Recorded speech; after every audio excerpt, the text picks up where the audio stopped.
Have you ever caught yourself doing the exact same thing you swore you'd never do again?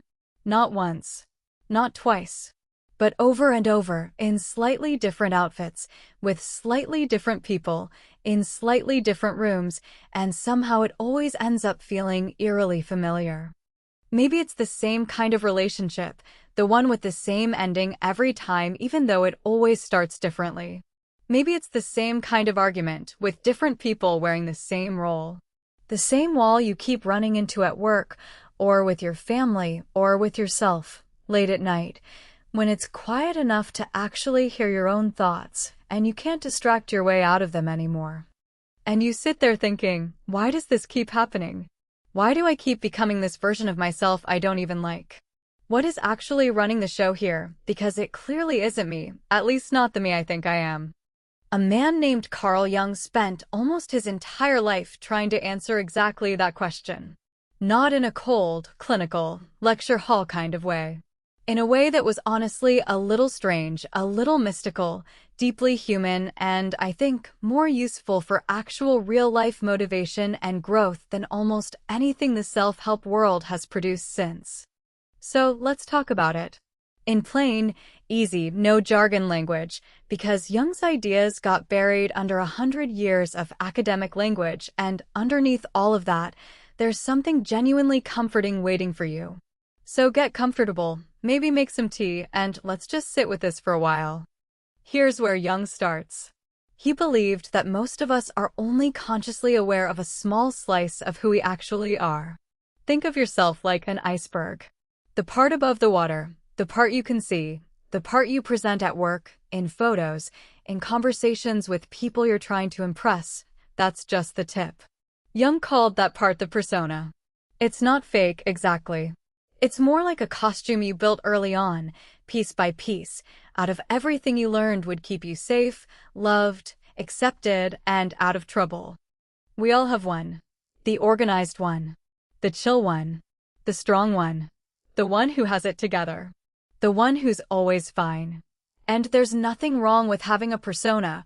We genuinely need one to function in the world, to sit through a job interview, to meet new people without handing them our entire unprocessed inner life in the first 5 minutes. The problem starts when we forget it's a costume. When we start believing we are only the persona, and everything else about us, the anger, the jealousy, the neediness, the parts that feel embarrassing or inconvenient or unattractive, gets quietly pushed under the waterline. Out of sight, out of mind. Or so we think. Because here's the part Jung was almost obsessed with. Just because you stop looking at something doesn't mean it stops existing. It just moves. Jung called this hidden, denied, pushed under part of yourself the shadow. And I want to be really clear here, because this word sounds ominous, and it's honestly not meant to be. The shadow isn't evil. It's not some demon living inside you. It's simply everything about yourself that you learned, somewhere along the way, was not okay to show. Sometimes that's genuinely difficult stuff, anger, envy, selfishness. But sometimes, and this part surprises people, the shadow also holds good things. Confidence you were told was arrogance. Boundaries you were told were selfish. Ambition you were told was too much. If it got you punished, laughed at, or rejected as a kid, there's a decent chance it went into the shadow, whether it was actually bad or not. Here's the thing about the shadow, though. It doesn't just sit quietly under the water forever, patiently waiting. It leaks. It shows up in the people who suddenly irritate you way more than the situation calls for. It shows up in the argument that escalated way faster than it should have. It shows up in the pattern you keep repeating, the relationship you keep almost choosing again, the opportunity you keep quietly sabotaging right when it starts going well. Jung had this idea, and honestly I think about it all the time. Whatever you don't turn around and actually look at, whatever stays unconscious, doesn't just disappear.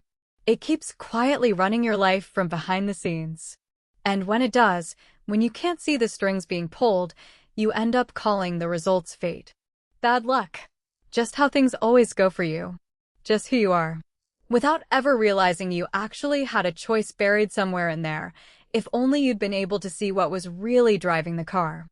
That's not meant to scare you. It's actually the most hopeful part of this whole idea because it means you're not stuck. It means the patterns aren't permanent, mysterious forces.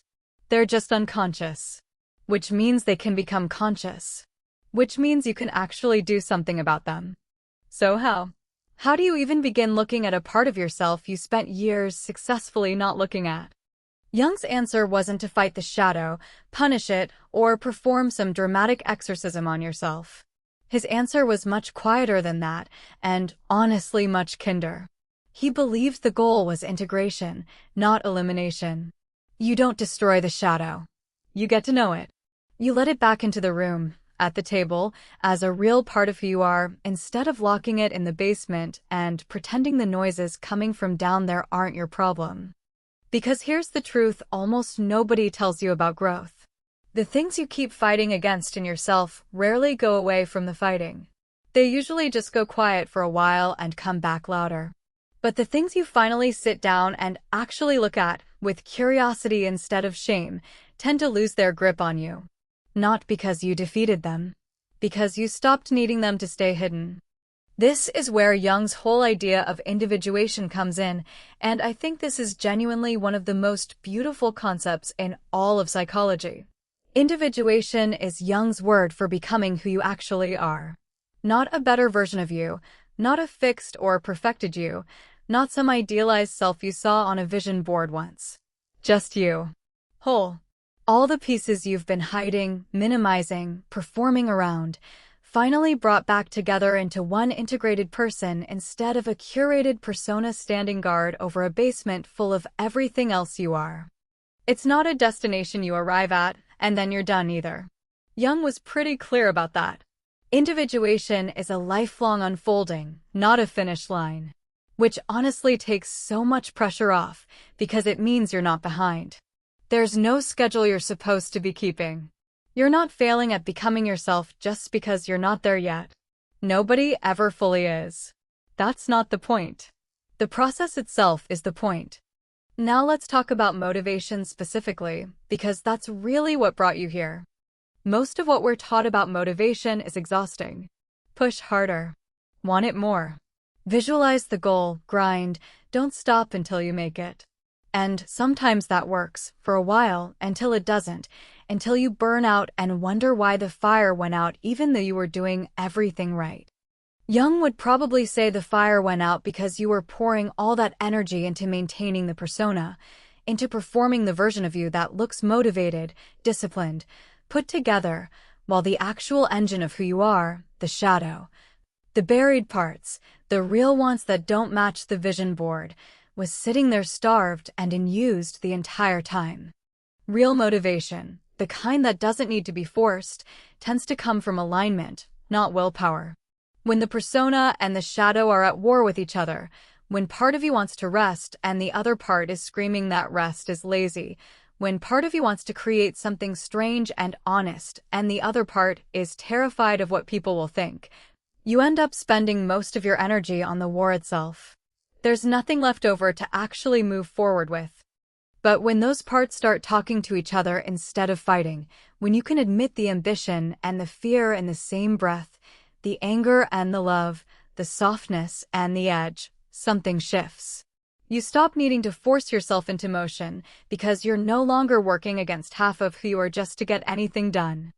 Jung also talked a lot about something he called the collective unconscious, and I promise this is simpler than it sounds. He noticed that certain stories, certain characters, certain images show up again and again across cultures that never had any contact with each other. The hero who leaves home. The wise old teacher. The nurturing mother. The trickster who breaks all the rules. The wanderer searching for something they can't quite name. Jung believed we don't just learn these patterns, we inherit them, somewhere deep in the structure of being human, long before any of us are told a single story. He called these patterns archetypes, and here's why that matters for growth and motivation. Sometimes you're not just randomly stuck. Sometimes you're standing in the middle of a very old, very familiar story, right at the part where everything usually falls apart before it comes together. Jung studied alchemy obsessively for this exact reason, because the old alchemists believed you couldn't get to gold without first passing through the darkest, messiest, most chaotic stage of the process. They called it nigredo, the blackening, the falling apart before the coming together. If you're in a hard season right now, a breakdown, a burnout, a version of yourself crumbling that you don't recognize anymore, Jung would probably tell you that's not proof something's wrong with you. That might actually be the necessary, uncomfortable middle of a much bigger story. The dark stage doesn't mean the story failed. It usually means the real story is just getting started. There's another archetype Jung talked about that I think about often, called the wounded healer. The idea that some of the people best equipped to help others through pain are the ones who've actually walked through their own. Not despite the wound. Because of it. If you've ever felt like your struggles were somehow wasted, like you went through something hard for absolutely no reason, this archetype gently disagrees. Sometimes the very thing that broke you open becomes the exact thing that lets you actually see other people clearly, because you're no longer looking at their pain from a safe, clean distance. So, what do you actually do with all of this? How do you start living it instead of just nodding along thoughtfully and then closing the video and going straight back to autopilot? Start small. Start paying attention to the people who irritate you way more than the situation seems to justify, because Jung believed we often project our own shadow onto others, and what bothers us most in someone else is frequently an unexamined piece of ourselves looking back at us in disguise. Start noticing the patterns that keep repeating, not with shame, but with genuine curiosity, like a detective instead of a judge. What does this keep trying to show me? Start writing things down, dreams if you remember them, sudden emotional reactions that feel bigger than the moment warrants, the stories you keep telling about your own life, because all of that is the unconscious trying to hand you information. And most of us just aren't in the habit of picking up the call. You can also just ask yourself, gently, in quiet moments, what would I do right now if I wasn't worried about how it looked? Not to actually go do something reckless, just to notice the honest answer. That answer usually has a little bit of shadow in it, and a little bit of shadow finally being looked at instead of buried is exactly where real change tends to start. A few other quiet questions worth sitting with, maybe one at a time, maybe over weeks instead of all at once. What did I get in trouble for as a kid that, looking back, wasn't actually that bad? What do I secretly admire in people I claim to dislike? What would the people who know me best say I never let myself want out loud? None of these need answers right away. Some of them might take years. Jung wasn't in a hurry, and you don't have to be either. The point was never to solve yourself like a puzzle. It was just to keep the conversation with yourself honest and ongoing. And be gentle with yourself through all of it, because this isn't about becoming perfectly self-aware overnight or fixing yourself like a broken appliance. Jung believed becoming who you truly are is one of the great privileges of a life, and privilege is the key word there. It's slow. It's ongoing. It's not supposed to be efficient. You're not behind schedule, because there was never a schedule to begin with. I think what I love most about all of this, and why I wanted to sit down and actually talk through it instead of just posting some quote with a nice font over it, is that it takes so much of the shame out of struggling. You're not broken for having a shadow. Everyone has one. You're not weak for repeating old patterns. You're just human, running on old, unconscious programming that nobody ever sat you down and explained. And the fact that you're even here, listening to this, thinking about your own patterns instead of just letting them run unquestioned, that's already the beginning of the exact process Jung spent his whole life describing.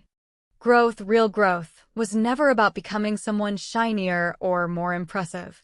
It was always about becoming more honestly, completely yourself. The parts you're proud of and the parts you hide. The persona and the shadow, finally sitting at the same table instead of one guarding the door against the other. If you take one thing from everything we just talked about, let it be this. You are not just the polished version of yourself you show the world, and you are not the messy, hidden version either. You're both. You're all of it, still becoming, still integrating, still in the middle of your own long, strange, meaningful unfolding. The parts of you you've been hiding aren't the enemy. They're just waiting to finally be let back into the room. So open the door a little. Not all at once. Just a little. See who's actually been in there this whole time. You don't have to fight your way into becoming someone new. You just have to finally, slowly, gently, become all of who you already are. Take a breath before you go back to your day. Whatever pattern brought you to this video, whatever wall you keep hitting, whatever version of yourself you're tired of becoming, none of it means you're broken. It just means there's a part of you still waiting to be let back in from the cold. There's no deadline on that. There's no version of you that's already too far gone or too old or too tired to start. The unfolding doesn't check your age or your track record before it continues. It just waits, patiently, for you to turn around and actually look. And that, quietly, patiently, one honest moment at a time, is where real motivation actually lives.